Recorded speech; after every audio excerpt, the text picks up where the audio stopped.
উইকডেজেও কপতির আজকে ডে আউটের জন্য আজকের লোকেশান এই সুন্দর প্যালেস, যেটা অবস্থিত রাজস্থানে। আজকে এই প্যালেসটাই তোমাদের ঘুরে দেখাবো, আর আমরা তো অবশ্যই দেখবো। তো চলো যাওয়া যাক আজকের ডেস্টিনেশন সিটি প্যালেসের ভিতর থেকে বাইরের ভিউটা কেমন, কি আছে এর ভেতরে, কত মন রূপও আছে, তাছাড়া আর কি রয়েছে সেটাই দেখাবো আজকের ব্লগে। তো দেরি না করে চলো ঝটপট শুরু করে দিই আজকের আমাদের ট্রাভেলিং ব্লগ সিটি প্যালেস। আগের দিন থেকেই জানি যে আমরা আজকে ঘুরতে যাব, তারপরেও ঘুম থেকে উঠতে অনেকটা লেট। অগত্যা সকালবেলা কুকিজ আর হরলিক্স খেয়েই বেরোতে হবে আমাদের। সুন্দর একটা জায়গায় যাব, সুন্দর ড্রেস তো পরতেই হবে, আর এই ছিল আজকে আমাদের আউটফিট। তো চলো দেরি না করে ঝটপট রেডি হয়ে আসি। আর এই আউটফিটে আমাদের কেমন লাগছে অবশ্যই একটা কমেন্ট করে বলো। চলো তবে বেরিয়ে পড়া যাক। তো যখন দুজনা কোথাও ঘুরতে যাই আর দুজনের সঙ্গী, তখন টাইমটা ইজ নট আ ম্যান্ডেটারি। তো 11:40 দুজনা বেরিয়েছি, আর দুজনা এতটাই এক্সাইটেড কি বলবো বুঝতে পারছি না। তো চলো এখন আমরা কোথায় যাচ্ছি সেটাই শেয়ার করব। তার আগে তো আমাদের কিছু একটা বুক করতে হবে।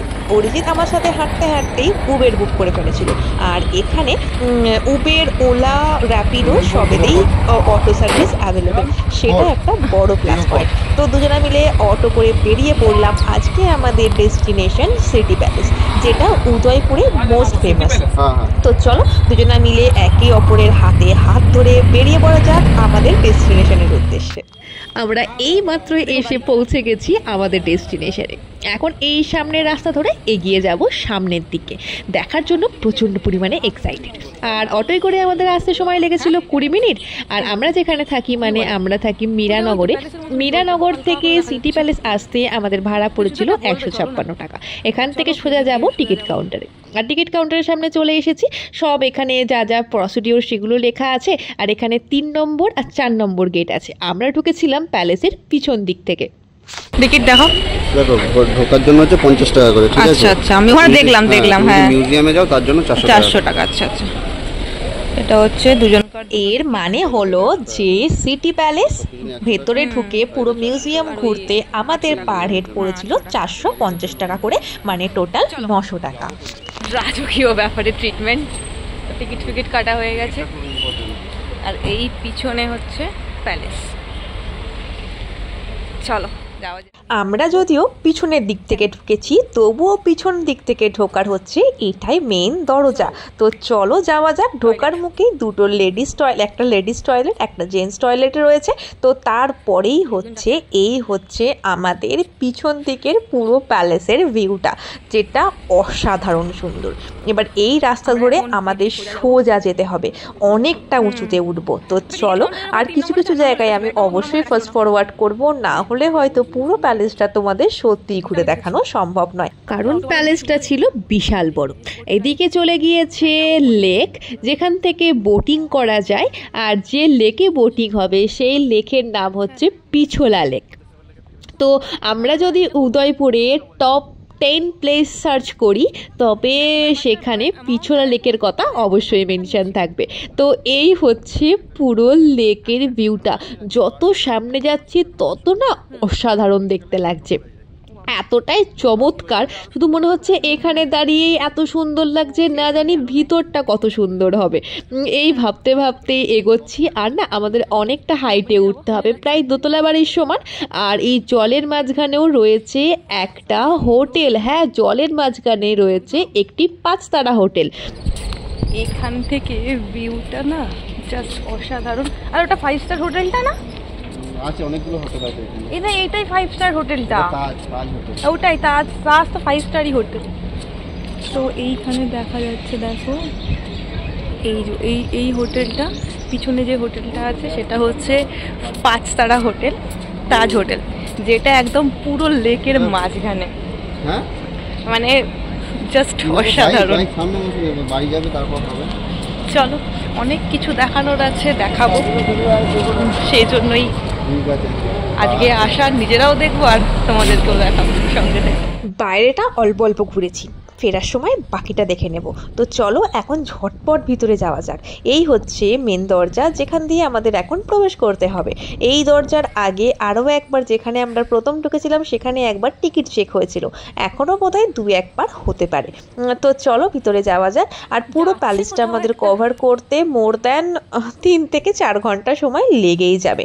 এখানে প্রত্যেকটা স্টেপে স্টেপে রয়েছে প্রচুর সিকিউরিটি। তো আর এই জায়গাটা দেখতে পাচ্ছ যেটা পুরো সেপারেট করা, সেখানে বর্তমান মেয়রের রাজা তার পুরো ফ্যামিলি নিয়ে এখানেই বসবাস করেন, যেটা পুরো রেসপেক্টিভলি প্রোটেক্টেড আলাদাভাবে, কিন্তু এটা প্যালেসের সাথে অ্যাটাচ। সিটি প্যালেস প্রায় 400 বছরেরও বেশি পুরনো।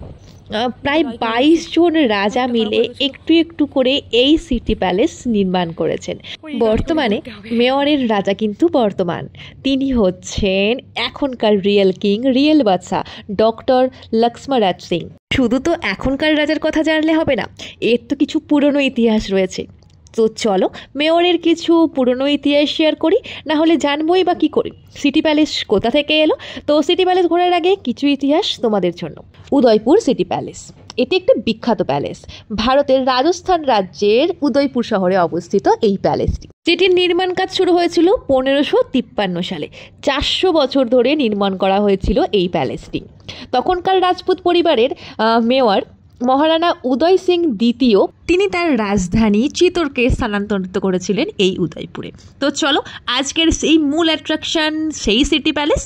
টুকটাক কিছু ইতিহাস না জেনে চলে আসলে তো আশাটাই বৃথা হয়ে যাবে। তো এই হচ্ছে মেন গেট, যেখান থেকে আমরা ঢুকবো সিটি প্যালেসে, মানে মেন মিউজিয়ামে।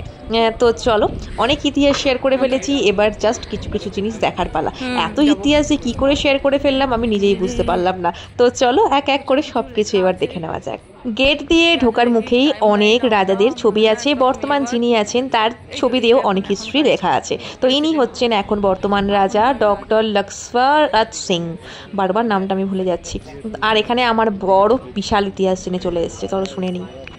হলদিঘাটের যুদ্ধ, এই যে রাজা ওই ঘোড়া নিয়ে 22 ফুট নদী ক্রস করে গেছে, ঘোড়াটা মারা যায়, মানে পা নিয়ে অতটা গিয়েছিল। দিয়ে ওই রাজার যে একজন বিশ্বস্ত সেনাপতি ছিল, সে রাজার বেশে যুদ্ধ করেছিল তারপরে। ও আচ্ছা, জাস্ট অসাধারণ, কোনো কথা হবে না। এটা হচ্ছে বসার জায়গা, আর এখান থেকে মহলে প্রবেশ করতে হবে।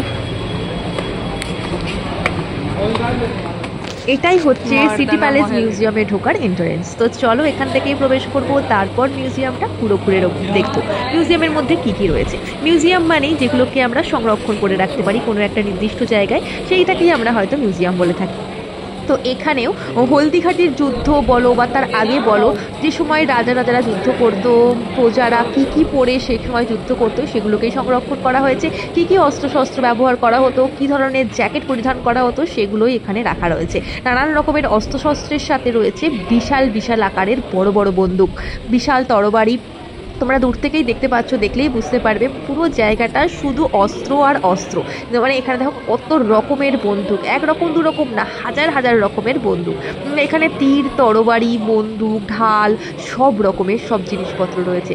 সাথে সে সময় কি বলবো, সৈনিকরা যেগুলো পরে যুদ্ধ করতেন, মানে প্রজারা যে পোশাক পরে যুদ্ধ করতো, সেগুলো ছিল মন ওজন, সেগুলো লোহার তৈরি, সেগুলোকেও সংরক্ষণ করে রাখা আছে। আর এই জায়গাটাই দেখো কত সুন্দরভাবে সাজিয়ে রেখেছে। এখানে জাস্ট 11 নম্বর 12 নম্বরটা দেখো, ফোক আর চামচ, কত সুন্দর জিনিসটা। 11 নম্বরটা পড়লে তোমরা বুঝতে পারবে এটা ছিল ফোক, আর পাশেই রাখা রয়েছে চামচ, কাঁটা চামচ দিয়ে তারা খাওয়া দাওয়া করতো, সেগুলোকেও রাখা আছে। বাট সেগুলো দিয়েও তারা যুদ্ধে কাজে লাগাতো, সেইগুলোকেও সংরক্ষণ করা হয়েছে। এটাই ছিল পুরো এই জায়গাটার ভিউ। আর দেখেছো বন্দুক দিয়ে ডেকোরেশন করা, জাস্ট ভেবে দেখো। তারপরে আমরা এমন একটা গেটের সামনে দাঁড়িয়ে, যেখান থেকে আমাদের টিকিট চেক করিয়ে তারপরেই ভেতরে প্রবেশ করতে হবে। আর এই হচ্ছে সেই গণেশ মূর্তি, যেটা 400 বছরেরও পুরনো। তো এখানে দাঁড়িয়েও দুটো ফটো তুলেছিলাম আমরা। গণেশজিকে দর্শন করে আমরা যেই উপরে উঠছি, এখানকার সিঁড়িগুলো যেমন খাড়া তেমনি ছোট ছোট, যাতে কখনো কোনো অ্যাটাক হলে 2-1 জনের বেশি এই সিঁড়ি দিয়ে একসঙ্গে উপরে উঠতে না পারে, হামলা করতে না পারে, সেই জন্যই সিঁড়িগুলোকে সেইভাবেই নির্মাণ করা হয়েছিল। এই হচ্ছে পুরো মহলের, এইটা হচ্ছে চন্দ্রমহল নামে পরিচিত। চারিদিকটা এতটা সুন্দর কারুকার্য, যেটা দেখে সত্যিই মন ভরে যায়। এত সুন্দর কারুকার্য সত্যি চোখে না দেখলে বিশ্বাসই করা সম্ভব নয়। আর এই হচ্ছে সেই লক্ষ্যকুণ্ড, যেটা রাজা মহারাজাদের অভিষেক যখন হতো 1 লাখ রৌপ্য মুদ্রা দিয়ে এটাকে ভরা হতো। সেখান থেকে 25,000 দেওয়া হতো গরিব মানুষদের, আর 75,000 যে রৌপ্য মুদ্রা থাকতো সেটা কোনো পূজা অর্চনার কাজে ব্যবহার করা হতো। আর এগুলো না এক একটা সিঙ্গেল মার্বেল দিয়ে তৈরি করা। যে তুমি লক্ষ্যকুণ্ডটা দেখালাম সেটাও না একটা সিঙ্গেল মার্বেল দিয়ে তৈরি, আর এগুলো এক একটা সিঙ্গেল মার্বেল দিয়ে তৈরি করা, তার উপরে অসাধারণ সেই কারুকার্য, চোখে না দেখলে সত্যিই বিশ্বাস করা যায় না। পিছোলা লেকের একদম পিছনে এই সিটি প্যালেস, অসাধারণ তার দৃশ্য। এই ঘরটিকে বলা হয় কাঁচ কি বুঝ বা কাঁচের ঘরও বলা যেতে পারে। চারিদিকে ছোট ছোট সুন্দর সুন্দর কাঁচ দিয়ে তৈরি, যেটা ওয়েল ডেকোরেটেড। চূড়া থেকে নিচ পর্যন্ত সম্পূর্ণটাই কাঁচ দিয়ে তৈরি, তাই এটার নাম কাঁচ কি বুঝ। তারপর এখন আমরা আছি বাণীবিলাসে, যেখানে কেরোসিন চালিত ল্যাম্পের সাথে কেরোসিন চালিত ফ্যানেরও প্রথম দর্শন পাওয়া গেল। মানে আমি তো জীবনে প্রথমবার দেখলাম। এইখানের রাস্তাগুলো না বড়ই অদ্ভুত সত্যি, যেমন ছোট ছোট তেমনি খাড়া তেমনি নিচু, মানে কতখানি সুরক্ষিতভাবে রাস্তাগুলো করা, মানে না দেখলে সত্যিই জানা যাবে না, যাতে একজনের বেশি দুজনও একসাথে নামতে না পারে। শত্রুর আক্রমণ থেকে সম্পূর্ণ রক্ষা করার জন্যই মহলকে এই রাস্তাগুলোকে এইভাবে তৈরি করা হয়েছিল। তো চলো এই রাস্তা দিয়ে আমরা চলে এসেছি মতিমহলে। 1620 সালে মহারানা করণ সিং এই মতিমহল নির্মাণ করেছিলেন রানীর উদ্দেশ্যে। হোলির সময় যখন নৃত্য প্রদর্শনী হতো, যাতে নারীরা এই মহল থেকে বসে সে নৃত্য প্রদর্শনী দেখতে পারেন, সেই জন্যই এইভাবে তৈরি করা হয়েছিল মতিমহলকে। মহল, চলো ঘুরে আসি। এইখানে এটা হচ্ছে কিচেন, দেখো এখানে লেখা আছে, আর এই সব জিনিসের রান্না হতো। আর এখানে মশলাদানি, ওকে, এখানে মশলাদানি, কত বড় শিলনোড়া। এটাই কি আছে? ওয়াও, দেখো কত বাসন, দেখেছো? আর এগুলো নতুন বলছো? মনে হচ্ছে দেখে আমার। না না, নতুন কিছুই নয়, পুরনোই। মাটির কলসি, এই স্টিলেরটা নতুন। তারপর আমরা এসে গেছি প্রীতম নিবাসে। এখানে যত কিছু তোমরা দেখতে পাচ্ছ সবটাই নবনির্মিত। সোফা বলো, কার্পেট বলো, সব রকমের জিনিসই নতুন করে এখানে স্থাপন করা হয়েছে। এখন আমরা আছি সূর্যা চোপারে, যেখানে সূর্যদেবকে দাঁড়িয়ে অর্ঘ্য প্রদান করা হতো। যখন আকাশে সূর্যদেবের দেখা পাওয়া যেত না, সূর্যদেবকে অর্ঘ্য প্রদান করার জন্যই রাজারা এখানে আসতেন এবং সূর্যদেবকে অর্ঘ্য প্রদান করতেন। এখানে সূর্যদেব প্রায় 150 কিলো সোনা দিয়ে তৈরি হয়েছিল। তো তারপর এখন আমরা আছি ময়ূর চোখে। এখানে অনেক রকমের ময়ূর দেখা যাবে। ময়ূর বলতে বেলজিয়াম কাঁচ দিয়ে সুন্দরভাবে ডিজাইন করা এই এক একটি ময়ূর। এত সুন্দর কারুকার্য, কোনোটাই রং করা বা রঙিন কাজ নয়, প্রত্যেকটা ময়ূর বেলজিয়াম কাঁচ দিয়ে তৈরি করা হয়েছিল। এত সুন্দরই ছিল এই ময়ূর চক। এত সুন্দর জায়গায় দু একটা বেশি ফটো ক্লিপ না থাকলে কি আর মানায়? তো চলো নেক্সট জায়গায় যাওয়া যাক। আবারও সেই ছোট ছোট খাড়া খাড়া সিঁড়ি, যেখানে মাথা আছে এটা মনে করে নামতে হবে। তো এখন আমরা চলে যাব একটা গ্যালারির ভেতরে, যেটাতে আছে ফটো গ্যালারি, মিউজিক গ্যালারি, এই ধরনের পেন্টিং গ্যালারি, সব রকম আছে। হাতে আঁকা ছবি থেকে ফটো, মিউজিক সব কিছু দিয়ে সাজানো এই সুন্দর গ্যালারি। তো চলো এটাই একটু ঘুরে ঘুরে দেখে নিই।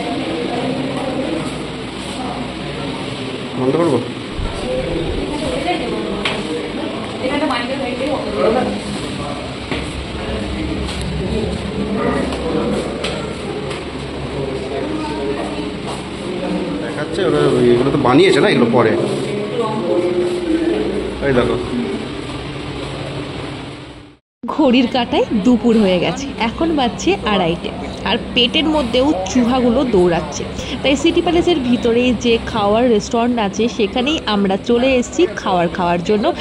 কেটে নিয়েছি 2টো কুপন, যে থালিগুলো পড়েছিল পার হেড 200 টাকা করে। এই রেস্টুরেন্টে ভ্যারাইটিস খাবার একদমই পাওয়া যায় না, 2 রকম থালি অ্যাভেলেবেল রয়েছে। তো আমরা সেই 2 রকম থালিই নিয়েছি। আর এখানে কিন্তু সেলফ এখানে আছে, দেখাও আগে, এটা কি? এটা ছাঁচ, এটা ডাল বাটি চুরমার থালি, এটা বাটি, এটা ডাল, আর এটা চুরমা, সাথে স্যালাড আর সস ফস সব দিয়েছে। আর আমি এখানে নিয়েছি ছাঁচ, রুটি আছে, ভাত আছে, চুরমা আছে, সবজি আছে আর ডাল আছে। কেমন খেতে একটু বলো, না টেস্ট কেমন, ভালো লাগে নয়?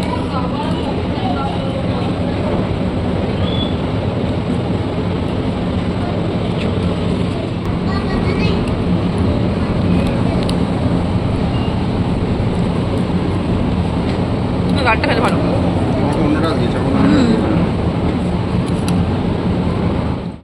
তো আমাদের খাওয়া দাওয়াও কমপ্লিট হয়ে গেছে। ম্যাক্সিমাম মানুষই এখানে বসে খাওয়া দাওয়া করছিলেন আর টেস্টও ভালোই ছিল। শুধু চুরমাটা আমার ভালো লাগেনি বলে সেটা আমি অরিজিৎকে দিয়ে দিয়েছি। তো চলো, এখন অনেক জায়গা ঘোরার আছে, তোলার আছে অনেক ছবি। এটা হচ্ছে পুরো মাহলটা, এইটা থেকে মেন এন্ট্রান্স।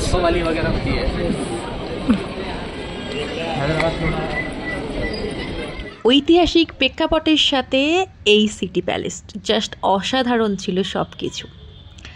সাথে এই সিলভার গ্যালারি, যেখানে প্রত্যেকটা জিনিস রূপো দ্বারা নির্মিত। সেখানে ঘোড়া বলো আর সিংহাসন বলো আর ফটো ফ্রেম বলো, বড় বড় কাপ, সেগুলো রূপো দ্বারা নির্মিত। আমরা এখন দাঁড়িয়ে আছি পিছোলা লেকের সামনে, মানে পিছনের লেকটার নাম হচ্ছে পিছোলা লেক। এখান থেকে ভিউটা জাস্ট অসাধারণ। তো চলো দেখে নিই। দূরে পাহাড়, জল, আকাশে মেঘ, জাস্ট অসাধারণ ভিউ ছিল। আর এখান থেকে বোটিংও করা যায়, কিন্তু সানসেটের সময় বোটিংয়ের রেটটা মারাত্মক, পার হেড 800 টাকা করে। তো এটা তো এফোর্ডেবল নয়। আমরা দুজনা গেলে 1600 টাকা দিয়ে এখন বোটিং করতে হবে। তাই সেই দিকে আর রিস্ক না নিয়ে আমরা এখান থেকে বসে বসেই ভিউটা এনজয় করছিলাম। আর আমি আর আমার বর গল্প করছিলাম। তোকে আমি অনেকবার করে বলছিলাম বোটটা যদি একটু কম রেঞ্জে হতো নিশ্চয়ই চাপা যেত। ও বলছে এখানে গভর্নমেন্ট বোটও আছে, তো চলো সেখানেই যাব, সেখানে গিয়েই আমরা বোটে চাপবো আর পুরো সিনারিওটা এনজয় করব। আমাদের তো ভাই বোটিং করতেই হবে। তাই 850 মিটার পথ হেঁটে হেঁটে আমরা চলে এসেছি অন্য আরও একটা পয়েন্টে, যেখান থেকে ওই আরও একটা বোটিং রয়েছে। সেখানে 180 টাকা দিয়ে টিকিট কেটেছিলাম পার হেড। 180 টাকা দিয়ে টিকিট কেটে এখন আমরা করব বোটিং। পার বোট 30 জন করে মানুষ নিয়ে বোটিং করবে। তো আলটিমেটলি 30 জন হোক আর 10 জন হোক, বোটিং করতে পারবো এটা ভেবেই না আমি আরও এক্সাইটেড হয়ে গেছি। সেই জন্য নাচ করতে করতে দৌড়ে দৌড়ে যাচ্ছি আর বরকে বলছি চলো চলো চলো। যাই হোক, আমাদের তাজ লেক প্যালেস দেখতে হবে খুব কাছ থেকে, আর পিছোলা লেক থেকে দেখতে হবে সিটি প্যালেস কতটা সুন্দর দেখতে লাগে। তো সেই জন্যই আজকের এই পরিকল্পনা মতন আমাদের বোটিং কনফার্ম হয়ে গেছে। তো বোটিং করার জন্য এখন আমাদের নিয়ে নিতে হবে ড্রেস কোড। তাই আমরা খোঁজাখুঁজি করছি কার কাছে দেবো। যাই না, ওখানে রয়েছে জ্যাকেটের সম্ভার, সেখান থেকে এই এখন করা হচ্ছে জ্যাকেট। দেখো এটা ছেঁড়া ভাঙা বোধহয় লাস্টেরটা, নাকি 3টে নেই, 2টো আছে।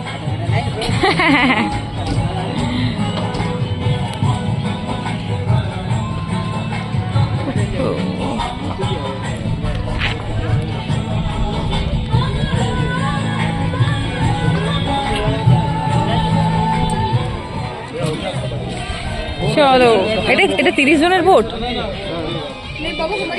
কোনটা 30 জন আমি তো বুঝতেই পারছি।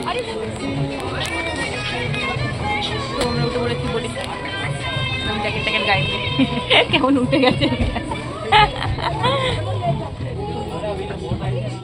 তো আমরা আছি বোটে আর বোট চলছে চলন্ত গতিতে। আর যেখানে পাহাড়, আকাশ আর লেকের জল, জাস্ট অসাধারণ লাগছিল। মনে হচ্ছিল দূরের পাহাড়গুলো যেন ছুঁতে পাবো। তার সাথে এই অপরূপ সুন্দর যে সিটি প্যালেস, যেটা না পিছোলা লেক থেকে মারাত্মক সুন্দর দেখতে লাগছিল।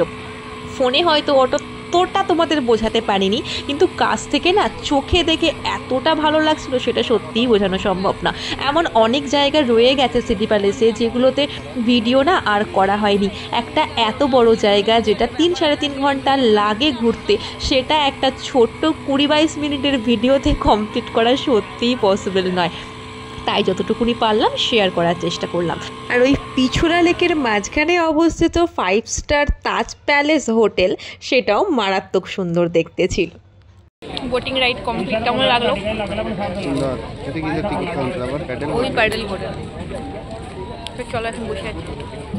এই বোটিং করে কি বোটিং কমপ্লিট করে চক্ষু সার্থক করে নিয়েছি। এখন আর কি কি আছে সেটাই দেখব। এখন যে লেকের সামনে দাঁড়িয়ে আছি সেই লেকের নাম দুধতলাই, যেটা খুব সুন্দর করে ডেকোরেট করা।